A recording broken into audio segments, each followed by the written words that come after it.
ஐந்தாம் கட்ட மக்களவைத் தேர்தலில் இரவு 11:30 மணி நிலவரப்படி தோராயமாக 60.09% வாக்குகள் பதிவாகியுள்ளதாக இந்திய தேர்தல் ஆணையம் தெரிவித்துள்ளது. மேற்கு வங்கத்தில் 74.65 விழுக்காடு வாக்குகளும், லடாக்கில் 69.62 விழுக்காடு வாக்குகளும், ஒடிசாவில் 67.59 விழுக்காடு வாக்குகளும், ஜார்க்கண்டில் 63.07% வாக்குகளும் பதிவாகியுள்ளது.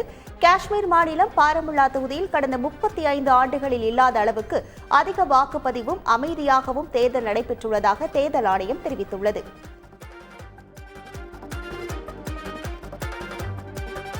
தெலங்கானாவில் நக்சலைட் நடமாட்டம் உள்ள பகுதிகளில் அமைதியாக தேர்தல் நடந்து முடிந்ததால் மாவட்ட எஸ்பி ஒருவர் குத்தாட்டம் போட்டு மகிழ்ச்சியை வெளிப்படுத்தினார். பத்ராதிரி கொத்தக்கூடம் மாவட்டத்தில் மலைவாழ் மக்கள் வசிக்கும் பெரும்பாலான பகுதிகளில் நக்சலைட் நடமாட்டம் இருந்து வருகிறது. இந்த நிலையில் அங்கு மக்களவைத் தேர்தல் எவ்விதமான வன்முறையும் இல்லாமல் நடைபெற்றதை தொடர்ந்து போலீசாருக்கு விருந்து வழங்கப்பட்டது. விருந்தில் கலந்து கொண்ட மாவட்ட எஸ்பி ரோஹித் ராஜ் குத்தாட்டம் போட்டு மகிழ்ச்சியை வெளிப்படுத்தினார். பூரி ஜெகநாதர் பிரதமர் மோடியின் பக்தர் என்று கூறி கடவுளை இழிவுபடுத்துவதா என்று ராகுல் காந்தி கேள்வி எழுப்பியுள்ளார்.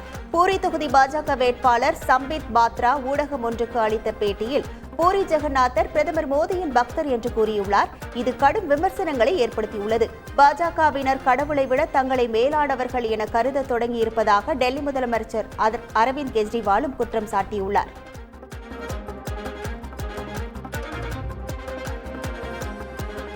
முதல்வர் அரவிந்த் கெஜ்ரிவால் உயிருக்கு அச்சுறுத்தல் இருப்பதாக கூறி ஆம் ஆத்மி கட்சி எம்எல்ஏக்கள் தேர்தல் ஆணையத்திற்கு கடிதம் கொடுத்துள்ளனர்.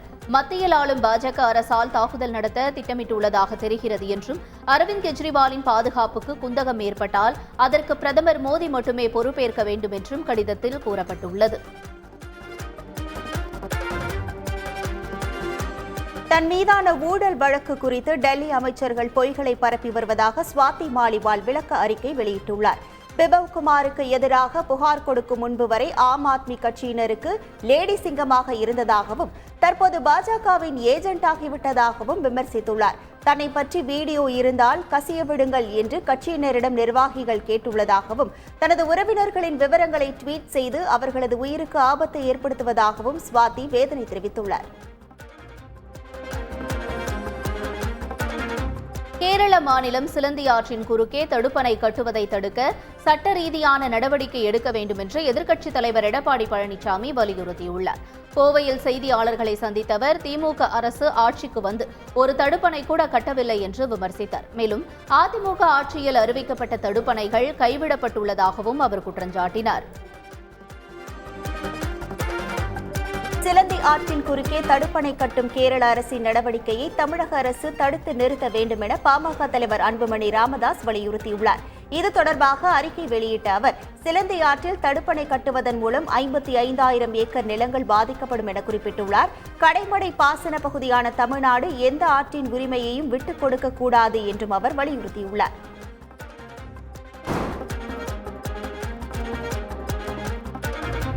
சிலந்தி ஆற்றின் குறுக்கே கேரளா தடுப்பணை கட்டும் விவகாரத்தில் உரிமையை தமிழக அரசு நிலைநாட்டும் என்று எடப்பாடி பழனிசாமிக்கு அமைச்சர் துரைமுருகன் பதில் அளித்துள்ளார்.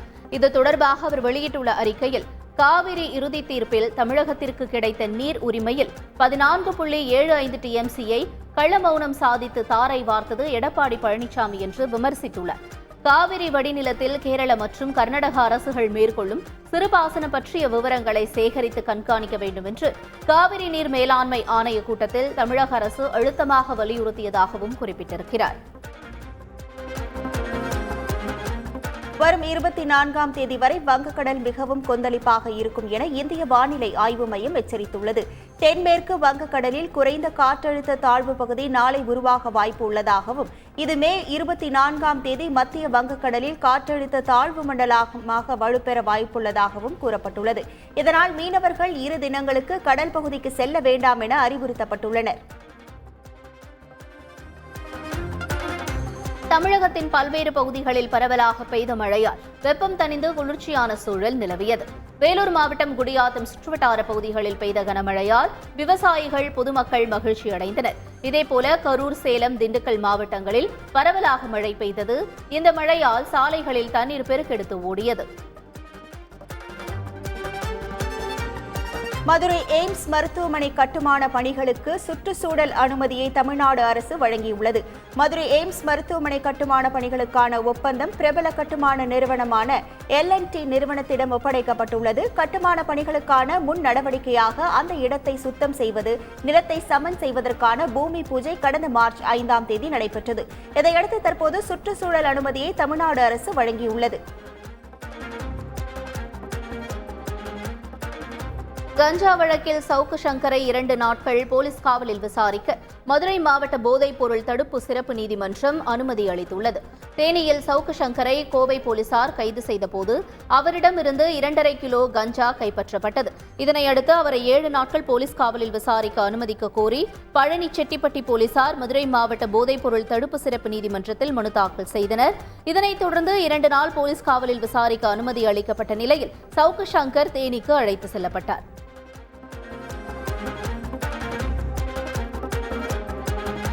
ரெட்பிக்ஸ் ஆசிரியர் ஃபெலிக்ஸ் ஜெரால்டை ஒருநாள் போலீஸ் காவலில் விசாரிக்க நீதிமன்றம் அனுமதி அளித்துள்ளது. ஃபெலிக்ஸ் ஜெரால்டுவின் பிணை மனு திருச்சி கூடுதல் மகிழா நீதிமன்ற நீதிபதி ஜெயபிரதா முன்னிலையில் விசாரணைக்கு வந்தது. அப்போது போலீசார் தரப்பில் 7 நாள் கஸ்டடி கோரி மனு வழங்கப்பட்டது. இதனை விசாரித்த நீதிபதி ஒருநாள் போலீஸ் காவலில் எடுத்து விசாரிக்க அனுமதி வழங்கினார். மீண்டும் இன்று மாலை 3 மணி அளவில் அவரை நேரில் ஆஜர்படுத்த உத்தரவிட்டார்.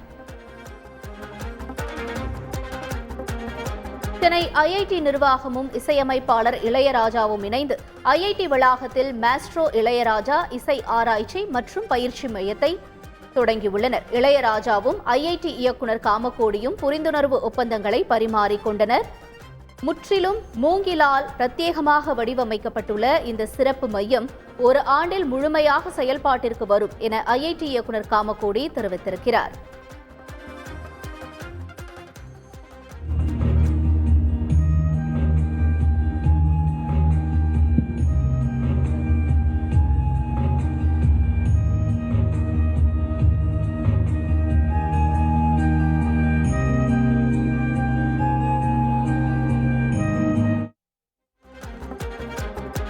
ஒருவருக்கு தாகத்தை உருவாக்கினால் தேடி தேடி தமது இலக்கை அடைவார்கள் என்று இசைஞானி இளையராஜா தெரிவித்துள்ளார். ஒருவருக்கு தண்ணீரை கொடுக்காமல் தாகத்தை கொடுங்கள் என்றும் அவர் கூறினார். மேலும் தான் எந்த சாதனையும் செய்யவில்லை என்று கூறிய அவர் கிராமத்திலிருந்து எப்படி கிளம்பி வந்தேனோ அப்படியே இருக்கிறேன் என்றும் தெரிவித்தார்.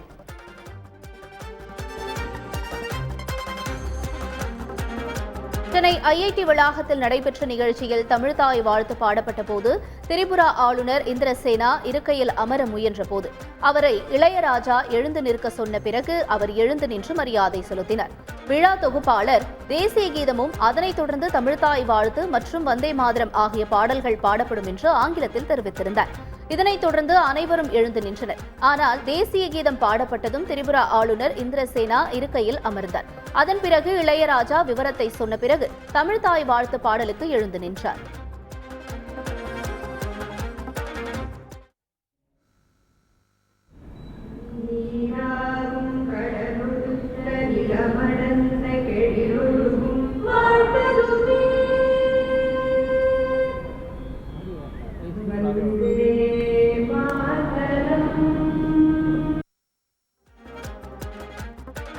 பிரபஞ்சத்தின் ரகசியமாக கருதப்படும் கருந்துளைகள் பற்றிய முக்கிய தரவுகளை இஸ்ரோ சேகரித்துள்ளது.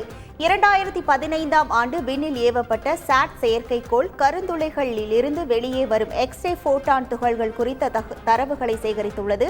இந்த தரவுகள் கருந்துளையின் செயல்பாடுகள் எப்படி இருக்கும் என இஸ்ரோ விஞ்ஞானிகள் கண்டறிவதற்கான முக்கிய படியாக இருக்கும் என இஸ்ரோ தனது எக்ஸ் பக்கத்தில் பதிவிட்டுள்ளது. ஈரான் அதிபர் இப்ராஹிம் ரைசியின் மறைவை ஒட்டி இன்று ஒரு நாள் துக்கம் அனுசரிக்கப்படும் என்று மத்திய அரசு அறிவித்துள்ளது. இன்று அனைத்து அரசு அலுவலகங்களிலும் இந்திய தேசிய கொடி அரை கம்பத்தில் பறக்கும் என்று அதிகாரப்பூர்வ அரசு நிகழ்ச்சிகள் எதுவும் நடைபெறாது என்று மத்திய அரசு அறிவித்துள்ளது.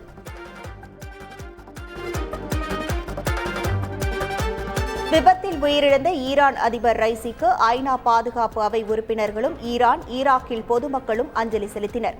அந்த நாட்டின் தலைநகர் டெஹ்ரானில் அஞ்சலி செலுத்த ஏராளமான பொதுமக்கள் கூடினர். அதிபர் ரைசியின் புகைப்படத்தை கையில் ஏந்தியவாறு அஞ்சலி செலுத்திய போது பெண்கள் கதறி அழுது கண்ணீர் வடித்தனர். ஈரான் அதிபர் ரைசி உயிரிழந்ததை இங்கிலாந்து தலைநகர் லண்டனில் இஸ்ரேலியர்களும் ஈரான் அரசு எதிர்ப்பாளர்களும் கொண்டாடினர். சாலையில் ஈரான் மற்றும் இஸ்ரேலிய கொடிகளை வைத்துக் கொண்டு ஆட்டம் போட்டனர். இதேபோன்று ஜெர்மனி தலைநகர் பெர்லினில் பொதுமக்கள் ஈரான் கொடியுடன் கூடி அதிபர் ரைசியின் மரணத்தை கொண்டாடினர். அதிபர் ரைசி இறந்த நாள் தங்களுக்கு மகிழ்ச்சியான நாள் என்றும் அவர்கள் தெரிவித்தனர்.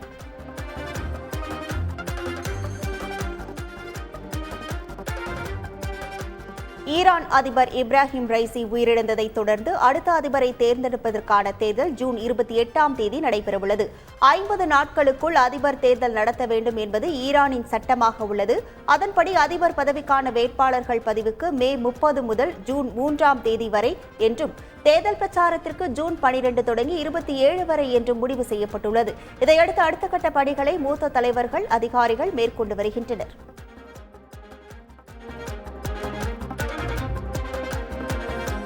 IPL தொடரின் முதலாவது குவாலிஃபயர் ஆட்டத்தில் ஸ்ரேயாஸ் ஐயர் தலைமையிலான கொல்கத்தா நைட் ரைடர்ஸ் அணியும் பேட் கமின்ஸ் தலைமையிலான சன்ரைசர்ஸ் ஹைதராபாத் அணியும் இன்று மோத உள்ளன. இந்த போட்டியில் வெற்றி பெறும் அணி நேரடியாக இறுதிப் போட்டிக்கு முன்னேறும். தோல்வி அடையும் அணி இரண்டாவது குவாலிஃபயர் ஆட்டத்தில் விளையாடும். இதேபோல நாளை நடைபெறும் எலிமினேட்டர் போட்டியில் ராஜஸ்தான் ராயல்ஸ் மற்றும் ராயல் சேலஞ்சர்ஸ் பெங்களூரு அணிகள் பல பரீட்சை நடத்தவுள்ளன. இதில் வெற்றி பெறும் அணி இரண்டாவது குவாலிஃபயர் ஆட்டத்தில் ஆடவுள்ள நிலையில் தோல்வி அடையும் அணி தொடரிலிருந்து வெளியேறும். திருச்சியில் 1 மணி நேரத்திற்கு மேலாக பெய்த கனமழையால் காவல் நிலையத்தில் வெள்ள நீர் புகுந்தது. ஹீபர் ரோட்டில் உள்ள நீதிமன்ற அமர்வு காவல் நிலையத்திற்கு உள்ளே மழை நீர் பெருக்கெடுத்து ஓடியது. காவல் நிலையத்தில் இருந்த மேஜை, நாற்காலி உள்ளிட்ட பொருட்கள் மழை நீரில் தத்தளித்த நிலையில் காவலர்கள் தண்ணீரை வெளியேற்றும் முயற்சியில் ஈடுபட்டனர்.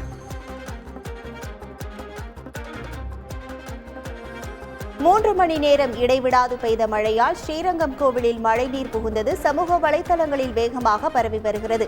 திருச்சி ஸ்ரீரங்கம் அரங்கநாதர் சுவாமி கோவிலில் மூலவர் பெரிய பெருமாளை தரிசனம் செய்ய பக்தர்கள் செல்லும் பகுதிகளில் மழைநீர் சூழ்ந்திருந்தது.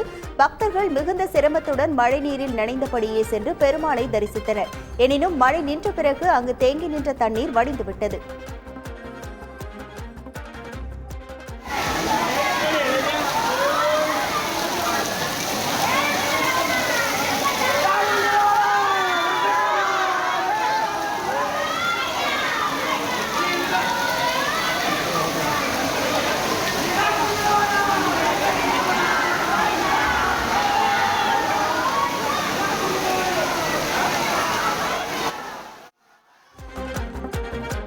திருச்சி மாவட்டம் சமயபுரம் சுற்றுவட்டார பகுதிகளில் 1 மணி நேரத்திற்கும் மேலாக மழை பெய்தது. இந்த நிலையில் சமயபுரம் மாரியம்மன் கோயில் நுழைவு வாயில் பகுதியில் உள்ள மண்டபத்தில் மழை நீர் புகுந்தது.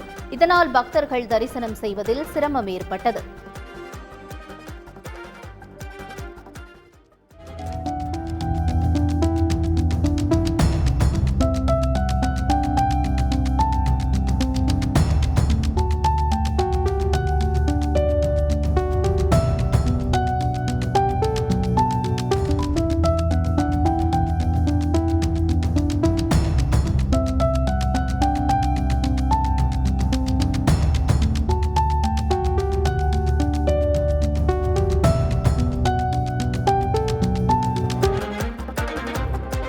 கன்னியாகுமரி மாவட்டத்தில் இடைவிடாமல் பெய்த மழையால் பிரசித்தி பெற்ற சடையப்பர் சிவன் கோவிலை தண்ணீர் சூழ்ந்ததால் பக்தர்கள் கடும் சிரமத்திற்கு ஆளாகினர். எனவே கோவிலில் புகுந்த தண்ணீரில் எளிதில் வடிய மாவட்ட நிர்வாகம் நடவடிக்கை எடுக்க வேண்டும் என கோரிக்கை விடுத்துள்ளனர்.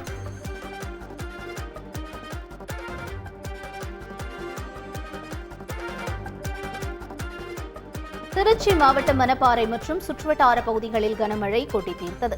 இதனால் சாலைகளில் மழைநீர் பெருக்கெடுத்து ஓடியது. மணப்பாறை நகராட்சிக்கு உட்பட்ட சொக்கலிங்கபுரம் பகுதியில் வீடுகளுக்குள் மழைநீர் புகுந்தது.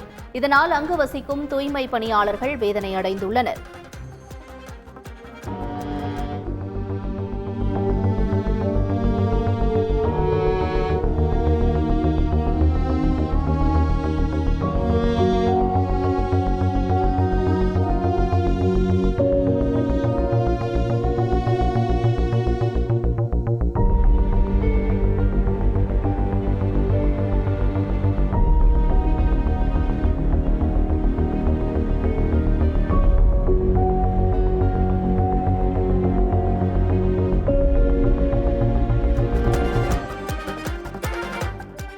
கொடைக்கானல் அடுத்த மூங்கில்காடு ஆற்றில் கடும் வெள்ளப்பெருக்கு ஏற்பட்ட நிலையில் மறுகரையில் சிக்கி தவித்தவர்களை தீயணைப்பு வீரர்கள் கயிறு கட்டி மீட்டனர். காய்ச்சல் பாதித்த 4 வயது மகனை மருத்துவமனைக்கு அழைத்து செல்ல முடியாமல் ஆற்றங்கரையில் சுமார் 5 மணி நேரம் தாய் ஒருவர் தவித்தார்.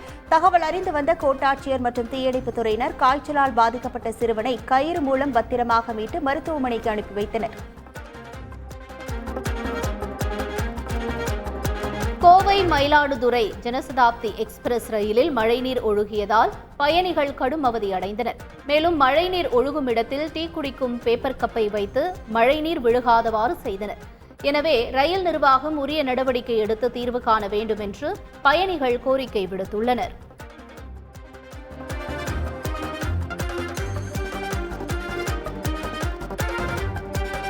மதுரை மாநகரில் பெய்த கனமழையால் சாலைகளில் தண்ணீர் குளம் போல் தேங்கி நின்றது. ஒத்தக்கடை யானைமலையில் திடீரென உருவான அருவியில் மக்கள் ஆனந்த குளியல் போட்டு மகிழ்ந்தனர். கனமழையால் சரவண பொய்கையில் மழைநீர் அருவி போல் வருவதை கண்ட சிறுவர்கள் அதில் நனைந்தபடி துள்ளி குதித்து விளையாடினர்.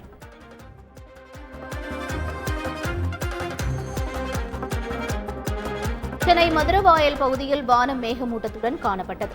அப்போது மேகத்திற்குள் ஒரு உருவம் நீந்தி செல்வது போல தெரிந்தது. தகவல் அறிந்த பொதுமக்கள் ஆர்வமுடன் அதனை கண்டனர்.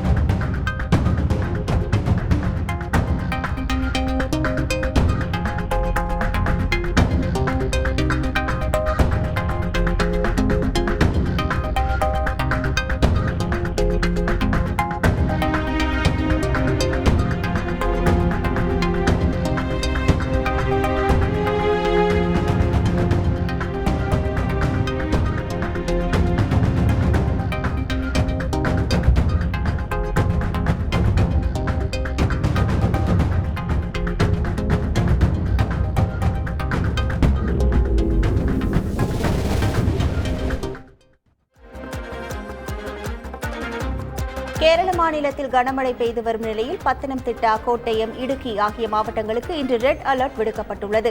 அதேபோல் திருவனந்தபுரம், கொல்லம், ஆலப்புழா, எர்ணாகுளம், திருச்சூர் ஆகிய கடலோர மாவட்டங்களுக்கு ஆரஞ்ச் எச்சரிக்கை விடுக்கப்பட்டுள்ளது. மேலும் மீனவர்கள் கடலுக்கு செல்ல வேண்டாம் எனவும் அறிவுறுத்தப்பட்டுள்ளனர். அடுத்த மாதம் திருமணம் நடக்க இருந்த பிரபல ரவுடி தன் வருங்கால மனைவி கண்முன்னே வெட்டி கொலை செய்யப்பட்ட சம்பவம் நெல்லையில் பரபரப்பை ஏற்படுத்தியுள்ளது. பெண்ணுடன் படிக்கும் சக மாணவ மாணவிகளுக்கு KTC நகரில் உள்ள உணவகத்தில் திருமண விருந்து கொடுத்துவிட்டு தீபக் ராஜா திரும்பிய போது 6 பேர் கொண்ட கும்பல் கண்ணிமைக்கும் நேரத்தில் வெட்டி கொன்ற சம்பவம் அதிர்ச்சியை ஏற்படுத்தியுள்ளது. இந்த சம்பவம் தொடர்பாக 6 தனிப்படை அமைத்து விசாரணை நடைபெற்று வருகிறது.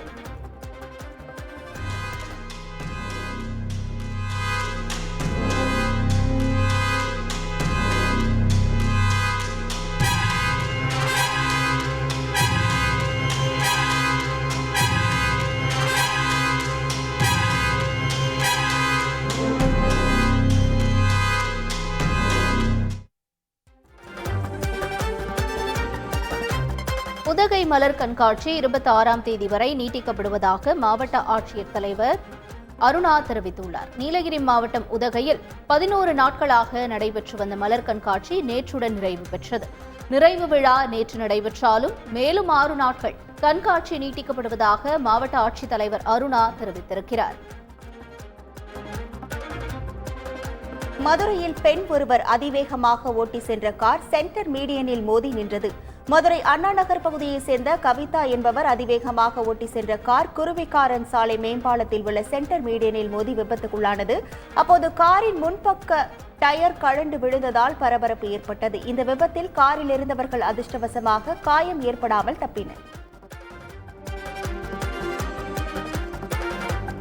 கரூர் அருகே தேசிய நெடுஞ்சாலையில் விரிவாக்க பணிக்காக தோண்டப்பட்ட பள்ளத்தில் கார் கவிழ்ந்து விபத்திற்குள்ளானதில் 4 பேர் அதிர்ஷ்டவசமாக உயிர் தப்பினர். கனமழையால் மின்தடை ஏற்பட்டிருந்த நிலையில் பள்ளம் அருகே எந்தவொரு எச்சரிக்கை பலகையும் இல்லாததே விபத்திற்கு காரணம் என்று கூறப்படுகிறது.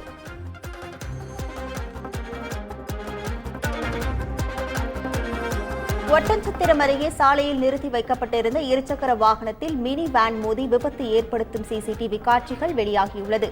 கனமழை பெய்து வந்த நிலையில் திண்டுக்கல் மாவட்டம் அம்பலிக்கை பகுதியில் மினி வேன் ஒன்று ஓட்டுநரின் கட்டுப்பாட்டை இழந்து சாலை ஓரத்தில் நிறுத்தி வைத்திருந்த இருசக்கர வாகனத்தின் மீது மோதி விபத்துக்குள்ளானது. இதில் அதிர்ஷ்டவசமாக யாருக்கும் காயம் ஏற்படவில்லை.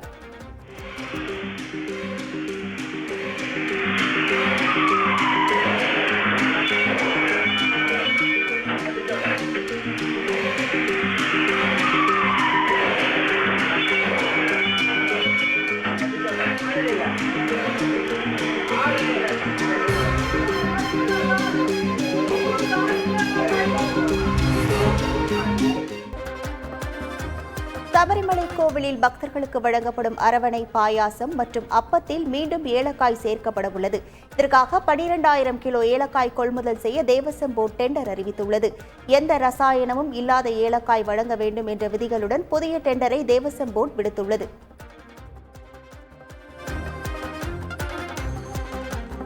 கேரள மாநிலம் வயநாட்டைச் சேர்ந்த பழங்குடியின கர்ப்பிணி பெண்ணின் போட்டோ ஷூட் சமூக வலைதளங்களில் வைரலாகி வருகிறது. கேரளாவை சேர்ந்த சரண்யா என்ற பெண் புகைப்பட கலைஞர் வயநாட்டைச் சேர்ந்த கர்ப்பிணி பெண்ணையும் அவரது கணவரையும் வைத்து விதவிதமாய் புகைப்படம் எடுத்து சமூக வலைதளங்களில் பகிர்ந்துள்ளார்.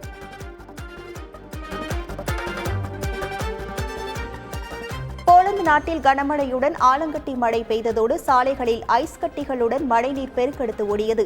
மேற்கு போலந்து நாட்டில் உள்ள நியாஸ்னோ நகரில் கனமழையுடன் கடுமையான ஆலங்கட்டி மழை பொழிந்தது. இதனால் சாலைகளில் மழை நீருடன் சேர்ந்து ஐஸ் கட்டிகளும் சேர்ந்து சாலைகளை சூழ்ந்ததால் வாகன ஓட்டிகளும் பொதுமக்களும் சிரமத்திற்கு ஆளாகினர். ஐபிஎல் இறுதிப் போட்டியில் கோப்பையை வெல்லுமாறு பெங்களூரு வீரர் விராட் கோலிக்கு தோனி வாழ்த்து கூறியுள்ளார். பிளே ஆஃப் சுற்றுக்கு முன்னேறுவதற்கான மிக முக்கியமான போட்டியில் சென்னை அணியை ஆர்சிபி வீழ்த்தியது. இதன் பிறகு டிரெஸ்ஸிங் ரூமிற்கு தன்னை நேரில் சந்தித்து வந்த விராட் கோலியிடம் இறுதிப் போட்டிக்கு நீங்கள் நிச்சயம் செல்ல வேண்டும் மற்றும் அதில் வெற்றி பெற்று கோப்பையை வெல்ல வேண்டும் என தோனி வாழ்த்து கூறி அனுப்பி வைத்ததாக தகவல் வெளியாகியுள்ளது. அஜித் நடிப்பில் உருவாகி வரும் விடாமுயற்சி படத்தின் படப்பிடிப்பு ஒத்திவைக்கப்பட்டுள்ளதாக தகவல் வெளியாகியுள்ளது. படத்தில் அஜித்திற்கு ஜோடியாக நடிக்கும் த்ரிஷா, கமல்ஹாசன் நடிக்கும் தக் லைஃப் படத்திற்கு தேதி கொடுத்து விட்டதால் விடாமுயற்சியின் படப்பிடிப்புக்கு தடைப்பட்டுள்ளதாக கூறப்படுகிறது. எனினும் விடாமுயற்சி படப்பிடிப்பு மீண்டும் ஜூன் மாதம் தொடங்கும் என தகவல் வெளியாகியுள்ளது.